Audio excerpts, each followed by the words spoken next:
We're out here at the range again today, and we're going to talk about SHTF revolvers. Is a wheel gun the right choice for you during an SHTF scenario? Some people love their wheel guns, and I'm one of those people. So what are the benefits of a wheel gun over a pistol when it comes to SHTF?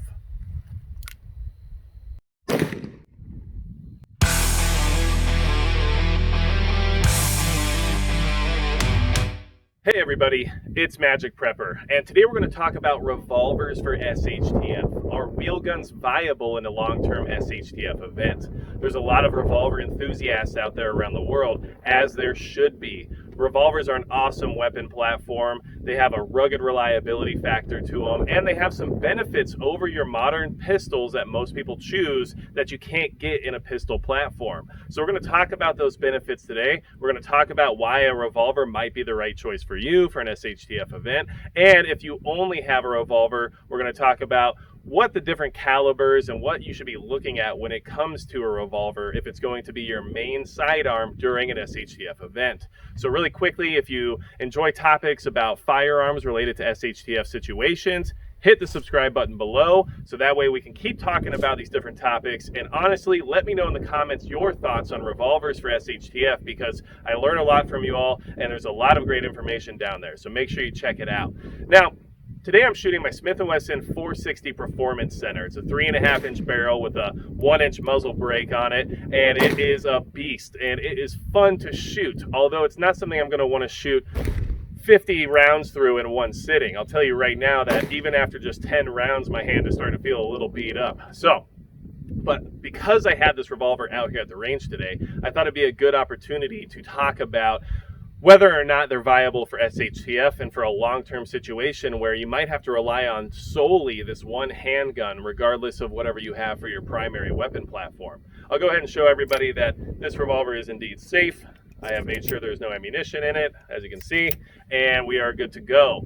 Now, one thing I want to mention is that revolvers are great for a few reasons, especially for an SHTF situation. One of the top reasons revolvers are great is because of their ease of use. They're not very complicated. They're easy to pass on to someone else who doesn't have as much firearms experience and let them figure out how a firearm works without having the complication of magazines, slide racking, how to deal with stovepipes, how to deal with failures to feed, everything else related to semi-automatic pistols. So basically you're going to open the cylinder, you're going to drop your rounds in, you're going to close it, and if it's a double action revolver like this one right here, all you have to do is pull the trigger and it will go off. There's no safety mechanism, and if you want to pull the hammer back for double single action, now you have a very light trigger pull that is nice and comfortable to use. Okay, so one thing I want to mention about revolvers as well is that they are reliable. Now, the reliability factor has been in question for a long time. Are they more reliable than something like a Glock 17? That is not necessarily been proven to be true. Although, one thing I will say about revolvers is that if you do have a misfire or you do have a round that is a dud or something along those lines, the good thing about a cylinder is that when you pull that trigger, it spins to the next chamber, and there you go, you get to the next round. Whereas in a semi-automatic platform, if there is some sort of misfire, you have to rack the slide in order to eject the round and move on to the next round. So a little bit of ease of use there, especially for somebody who's newer to firearms. If it's an SHTF event where you have to arm somebody who maybe has zero experience with firearms, a revolver means if it doesn't go off once, just pull the trigger again and it will probably go off then. Now, of course, there's some safety issues with that, but we're talking about SHTF events, and we're talking about protecting yourself and saving your life. So a different scenario there to be discussed at a different time.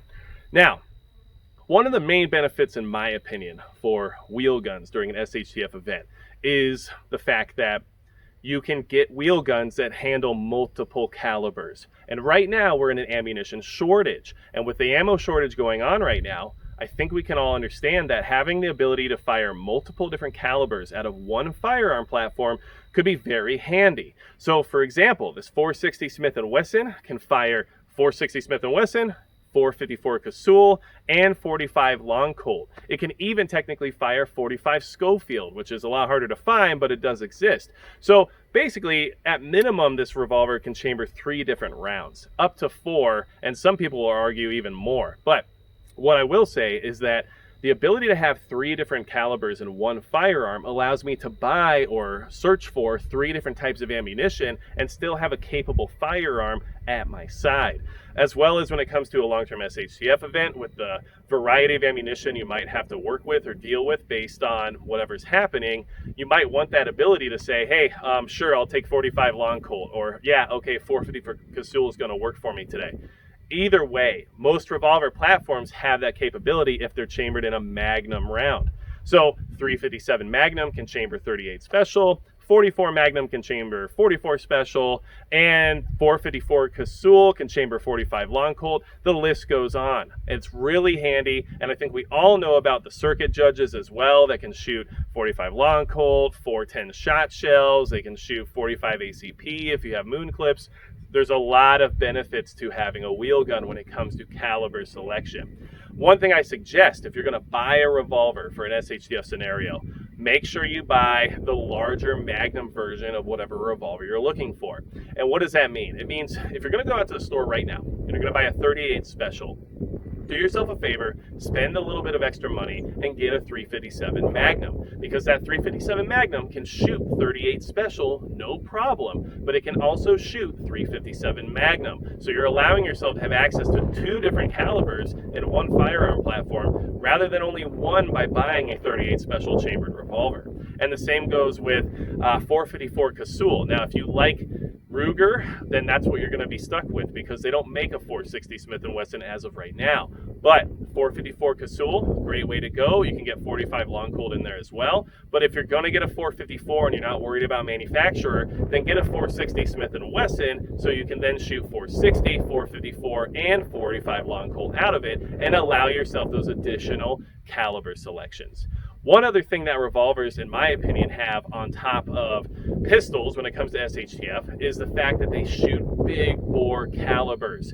And big bore calibers can do a lot of things that your typical semi-automatic rounds generally don't. Yes, there are things like the 50 AE, which is used in the Desert Eagle, and there are some high caliber semi-automatic pistol rounds, but those rounds still aren't going to get to the same velocities and the same energy as something like a 500 Smith & Wesson Magnum or the 460 Smith & Wesson Magnum. Things like 44 Mag, 454 Casull, they have a lot of power behind them. And when it comes to dropping a big game animal, they can do that very easily. So depending on the SHTF situation you're in, if you need something with a lot of power to deal with whatever threat there might be in front of you, generally revolvers have the upper hand over semi-automatic pistols. It's because of their design and the way they're built. They can handle the higher pressures and they can put out a lot more power.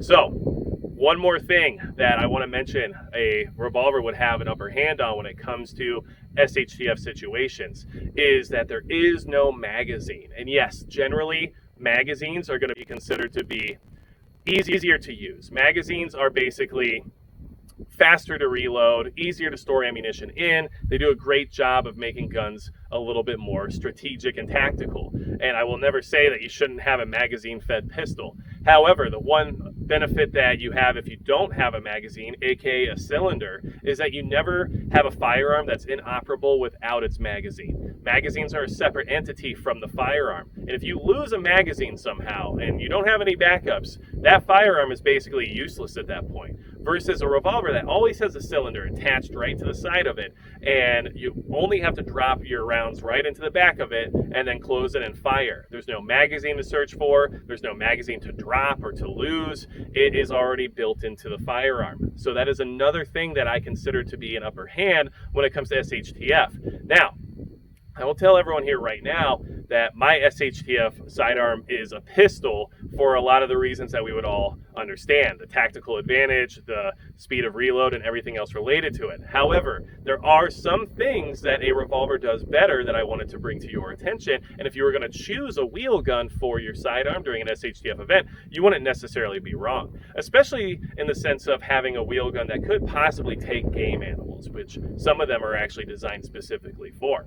So, I wanted to go over that, and if you want a suggestion, if you're looking for, hey, I want a wheel gun, I like revolvers, it's just what I'm better at, and I just enjoy shooting them more. what type of revolver is going to be better for an SHTF situation. What do you think I should purchase, or what do you think I should look for in a revolver that's specifically for surviving in an SHTF situation for a long-term period of time? Well, here's my suggestion, and this is just my opinion, so of course leave it in the comments if you guys disagree with what I'm about to say here.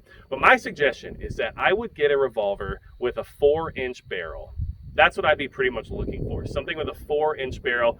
3 to 6 inches would be my maximum range, because you still want to be able to easily carry it in a holster on your side, and you want to be able to conceal it if you have to. And from what I could find when I was carrying a 686 from a time period long ago, that a 4-inch revolver is basically a great balance of being able to conceal it, being able to carry it, not having too much weight, but being able to still be very effective and get all the maximum velocity out of some of those Magnum rounds that you might not get out of a snub-nose style revolver. So if I'm going with one barrel length, I'm going to suggest a 4-inch barrel length for you. Then the other thing I'm going to suggest is the caliber, and that's going to be .357 Magnum. Because if we're talking about SHTF, we're talking about possibility of being on foot for long periods of time, bugging out, or just trying to maximize your cost to caliber, ratio and everything else. .357 Magnum is going to be a really good sweet spot for you. .357 Magnum comes in all different ranges of power. You can get 180 grain bullets that can take down things as big as a black bear, and you can also get light loads with wad cutters in them to just make it a nice shooter, and you can shoot the 38 specials. So you get 2 caliber selections in one. You get the ability to have a dynamic range of power, and when it comes to revolver ammo, once you go above .357 Magnum, you get into .44 mag, or you get into .454 Casull or anything like that. You're talking about a lot of weight per round. So you can carry more ammunition with .357 Magnum than you could just about any other revolver round that's going to be worth shooting during an SHTF event. So my suggestion, 4-inch barrel, .357 Magnum, great way to go if you're choosing a revolver for your SHTF sidearm. If I have to suggest different manufacturers and models, Ruger GP100, Smith & Wesson 686. You literally can't go wrong with either one of those platforms. The Ruger is a little bit more rugged and has a little bit more of a sturdy design. The Smith & Wesson is a little bit smoother, has a little bit nicer trigger. Either way, both are excellent firearms, and you can't go wrong with either one. And that would be my main suggestion. The only other thing I'm going to say about revolvers for SHTF is that if you like .22 long rifle, and if you're worried about having consistency of ammunition, maybe you have a 10-22 and you want your sidearm to be a 22 as well, a revolver in .22 long rifle is an excellent option because it generally shoots just about anything. There is no recoil system you have to worry about being undergassed. There's no failure to feeds or jams or anything like you would find in a semi-automatic pistol chambered in .22 long rifle. So getting a revolver in .22 is actually a very good way to go if that's your goal, to have a sidearm chambered in .22 long rifle. And the Ruger SP101 in .22 long rifle is a really nice revolver. It is expensive. It's in the $550 range, I believe. But you get what you pay for when it comes to that, and most of the time when it comes to .22 long rifle, if you put it in a wheel gun, it will go bang when you pull the trigger, and you won't have the same malfunctions that you often see in a semi-automatic. So those are my suggestions for revolvers for SHTF. That's also my suggestion of what you should look for when it comes to wanting a wheel gun for those purposes. And those are all the benefits of a revolver during an SHTF event. So, like I said before, leave it in the comments if you disagree with anything I said, or leave it in the comments about what your experience is. And especially if you're a revolver person and you love the idea of having your wheel gun at your side, tell us what you're carrying down below. I want to know what your thoughts are on that and what firearm it is that you chose to be your sidearm when it comes to a revolver in SHTF. So without anything else to say about this topic right now, that's going to be it for Magic Prep.